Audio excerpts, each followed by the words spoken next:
If you're a startup founder and you have finally decided that video is right for you, then I'm going to share with you the only 3 videos that you need to be making for your startup over and over and over again.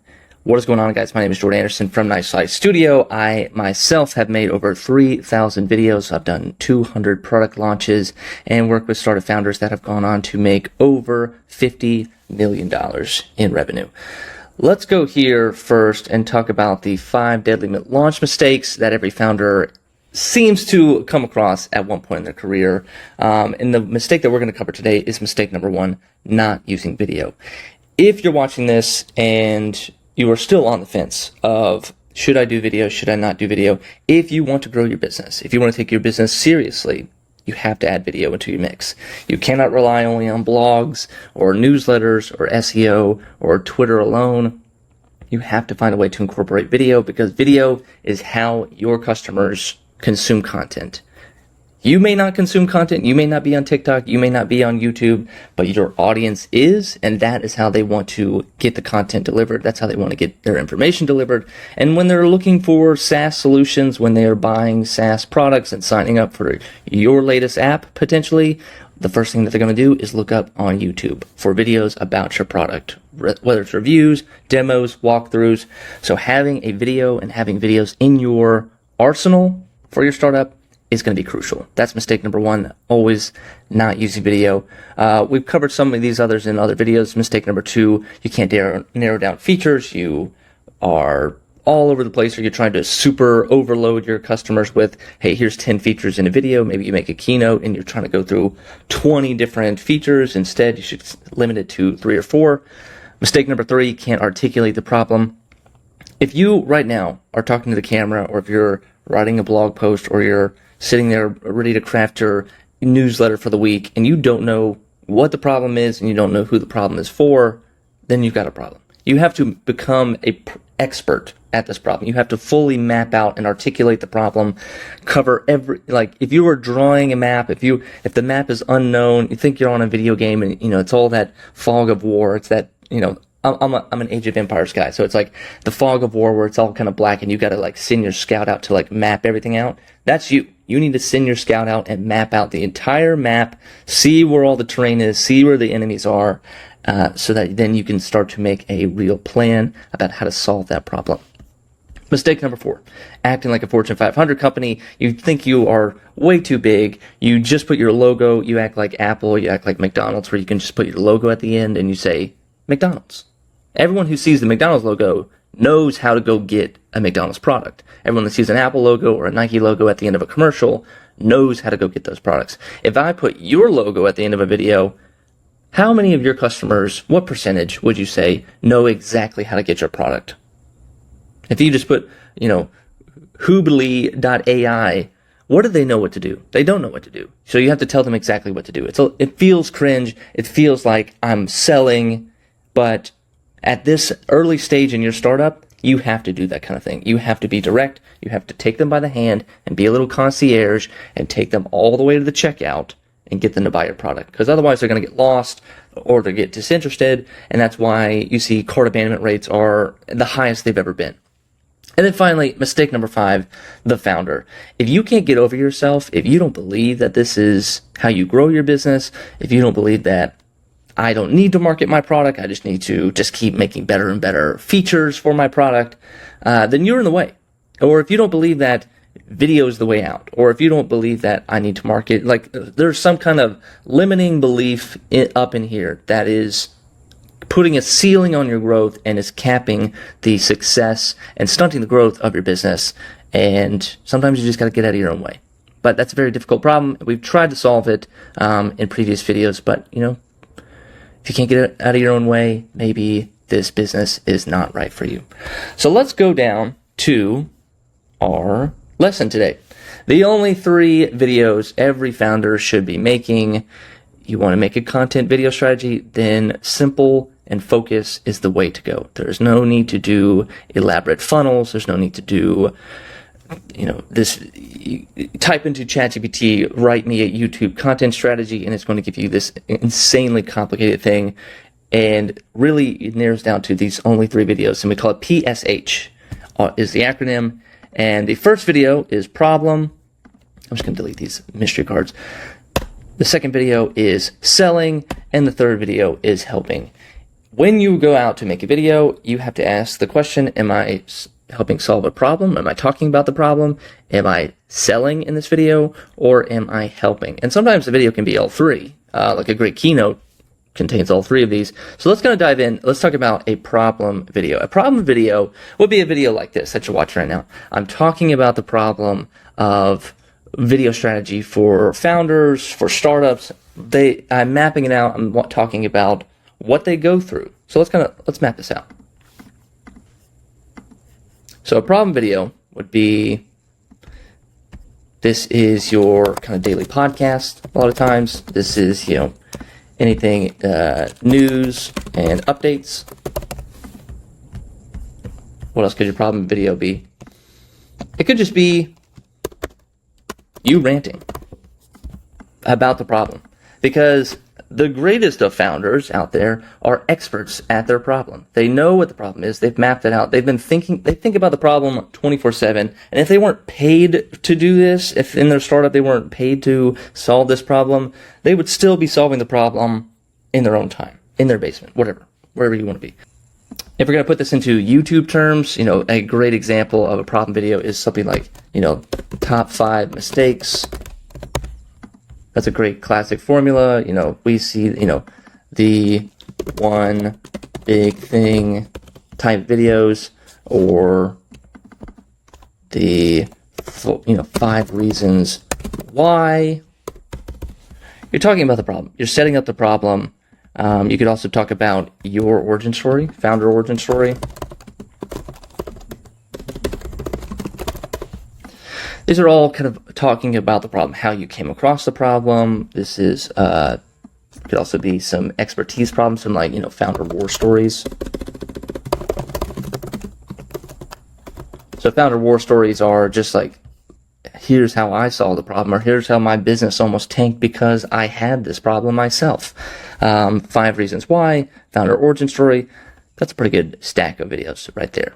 And these you could do every single day. And if it's not your story, it's also your customer's story. How did they find the problem? And with news and updates, it's anytime that something happens in your industry, you talk about it. And you talk about it in a timely fashion. You don't wait till a couple of weeks later.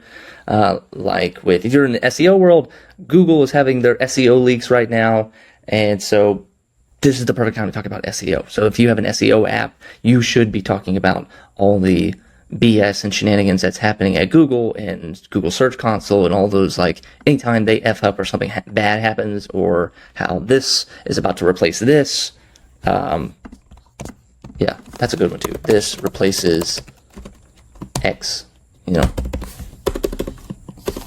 Those are all great topics to just talk about the problem. You're swirling about the problem, and anytime people start to associate that problem, they want to associate that problem with you, because you are the person to solve that problem. So if my app is an SEO app, then I want to be the go-to person where you get your SEO news, your search rank, SERP, whatever news, something like that. I'm not an SEO expert, but that's where you want to become the expert. You're constantly talking about that.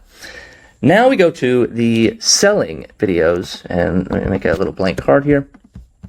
Your selling videos are meant to sell your product. That is the one goal of it. They watch the video, and the intention is that they turn into customers after watching the video, or eventually turn into customers after watching the video. That is the main goal. So these are, obviously your keynotes. These are your ads. If you're running ads. These are your promo videos. These are your pre-launch videos. If you follow our launch strategy here at Nice Slice Studio. And these are also, could be your demo videos in a way. And we'll talk about, I'll put demo videos kind of half and half because they're also kind of in the helping category. It's meant to sell. So it is, we call this direct response in marketing. I put something in front of you, and do you respond to it? Do you become a customer? And if the answer is yes or no, that's fine. It's just, you are testing it. You're testing the messaging. So you're constantly talking about the problem and how to solve the problem. With the selling videos, you are taking those problems and then trying to turn it and showing them the solution. And so yeah, these are totally meant to sell. At the very end, in CTA is always sign up now. These are your, hey, go get a free trial.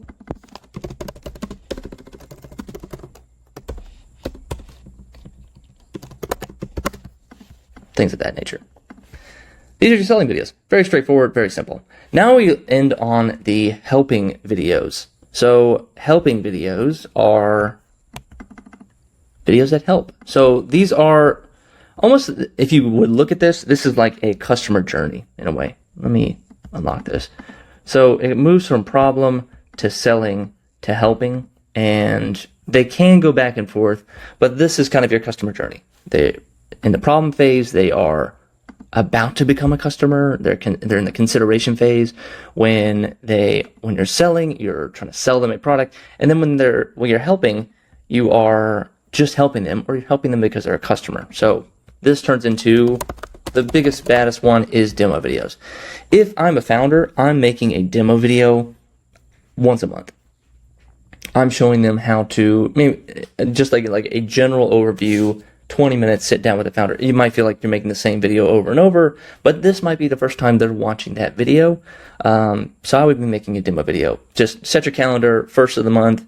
You are just going to go into the product and do your task. If you're going to, if it's Figma or whatever, or your SEO app, or it's a checkout product or a Stripe type product, you're just going to show them how it works, show them how to get started, and it's going to be from you, the founder.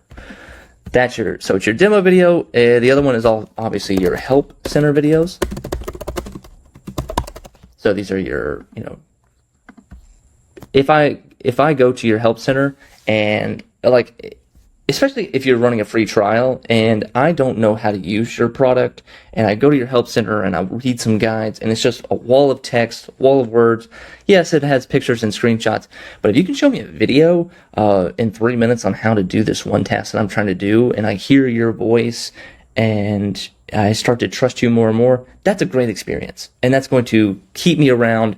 If I'm flopping around in your help center trying to find the answer and I can't quite come to it, or I have to do all this reading to get the best out of it, that's a problem. I should not be working my ass off to try to get your product to work for me. Your product should be working for me, and it should be fast, easy, and just get out of my way. Let me solve my problem.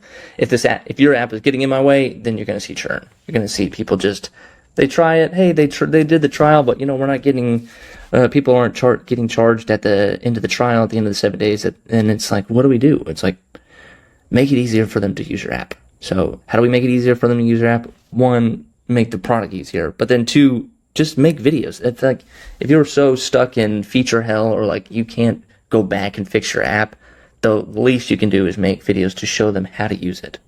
Or you have some idiosyncrasies. You know what I'm saying. Make it easier. So demo videos, help center videos. The other ones are customer success, or I say customer success, or these are another way to say it is case studies. Case studies, and then also what I would really call is an actionable case study. A lot of times we just watch a case study and it's hey, Sally made $100,000 on our platform, and it's okay, that's great, but if you were to show me a video how exactly Sally made $100,000 on the app, and not just float that number out there as if oh, why am I not doing it? That's incredibly powerful. So take the secrets, give me the secrets. Yeah, it's it's just what I'm give me the secrets. Yes, I can use your SEO app, cool, but give me, Neil Patel's exact SEO strategy and how to use it with our app. Oh, yeah, I'm watching that video. I want to see that, because I will use your app to achieve that goal, because that's the goal that I really want. I want perfect SEO, scoring at 100. I don't want to just flop around in your app and like struggle to find the answer and then realize that this app isn't right for me. So those are the 3 types of videos. Anytime you sit down at your laptop in the morning and you're like, what video can I make today? Pull from this. You can pull from the problem. Either you're talking about the problem you were trying to sell to your customers or to your potential customers, and then you're helping your customers. Those are the 3 videos. PSH, problem, selling, helping. So anytime you must ask yourself, is this video talking about the problem? Is this video selling? Or is this video helping? And if it does not fall in any of these categories, it's got to go. It's got to go. It's got to be reworked. The idea is not good enough. So thanks for watching, guys. My name is Jordan Anderson from Nice Slice Studio, and we'll see you in the next one.